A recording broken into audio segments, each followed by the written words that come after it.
necessary to give a speech tonight. However, if we must give a speech, it would be in no way inclusive of any embarrassing or incriminating stories. And as the girls are going to give a speech a bit later on, and I'm sure they'll cover off all the Ramsgate Hotel stories, that didn't leave much for Helen and I as far as material goes. However, when we went through all the memories that we've gathered for Bonnie over the last 21 years, we come up with a theme for a speech, which was potential career paths. Bonnie, the model.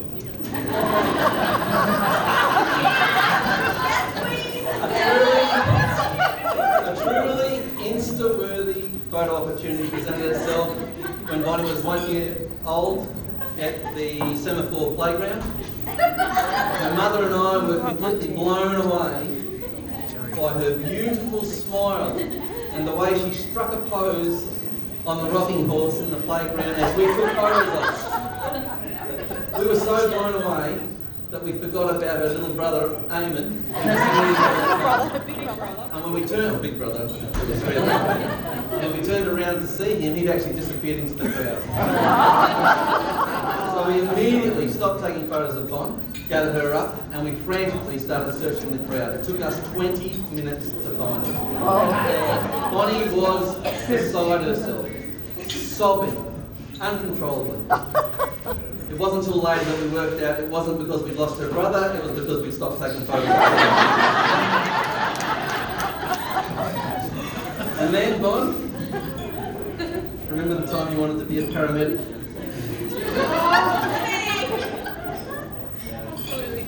Okay. I can't, given the rules that Bonnie's given us about the embarrassing and the incriminating, I can't go into the circumstances that required an ambulance to be called to the Henley High School to pick our Bon up. But suffice it to say that after she had a red hot shot at the green whistle, she was totally besotted by the paramedics, declaring her undying devotion and need to become one at some stage in the future.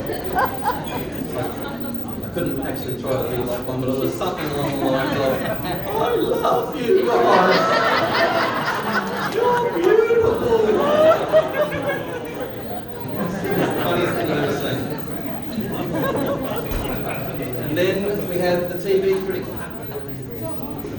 Helen and I have always been amazed at Bonnie's ability to view and review a TV series very thoroughly. Quite often in our household, you can hear the phrase, just one more episode. I think actually, when it comes to Gossip Girl, Bonnie would have no problem reciting the script, word for word, for all 9 seasons. In fact, I think poor old Jip, the grandfather, was tortured and he'd be able to recite at least the script for the first 5 seasons. Then we have the actor, Bonnie the actor. Bonnie had my number completely when she was a little girl. When she was a toddler, she was always kept very close to her mum. Actually, you'd have to say that she was glued to her, attached at the hip. One night when I was coming home from work, I was met at the door by Helen, who had Bon with her, and she gave it to me and she said, here, you take her, she's fed, she only needs a bath, I'm going grocery shopping, I'll be back in an hour to put her to bed. With that, she went out the door. And I thought, how easy is this going to be? Bath the toddler, simple instructions, no problem. Helen was not even out of the driveway before Bonnie transformed into what I can only describe as a wild animal. It was by no way going to do anything that I told her to do, let alone take a bath. It was like trying to bath a feral cat. Arms and legs flailing around, blood curdling, non-stop screaming going on. However, I persisted for about 30 minutes before I conceded defeat and went to call Helen. I was a bit worried when I made the phone call that Helen wouldn't be able to hear me over all the sobbing and crying and moaning. But I managed to gather myself together for a moment and get out the words, "Come home now," and hung up the phone. Helen, fearing the worst, left the groceries where she was and raced home. Even from the driveway, as she pulled into the driveway, she could hear still these screaming, blood-curdling screams and crashing going on in the house. When she walked into the house, the first thing she seen was me, sitting on the floor, fully clothed, soaking wet, shell-shocked look on my face as I stared into the bathroom. When she peered around the corner, she could see Bonnie, also fully clothed, soaking wet, sitting in a towel, with her mouth wide open, about to scream yet another protest of the torturous bath that she thought I was trying to make her have. When she spied her mother, looking around the corner. The change in her was immediate. Big smile on her face. "Hello, Mummy. We go shopping?"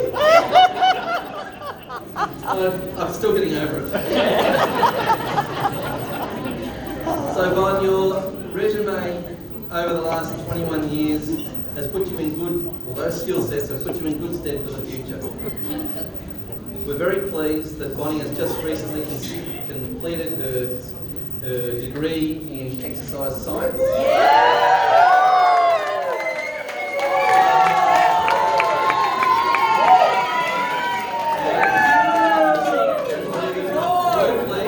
Her goal in life her career goal in life is always to be an occupational therapist. And just yesterday, we had some fantastic news. She's been accepted to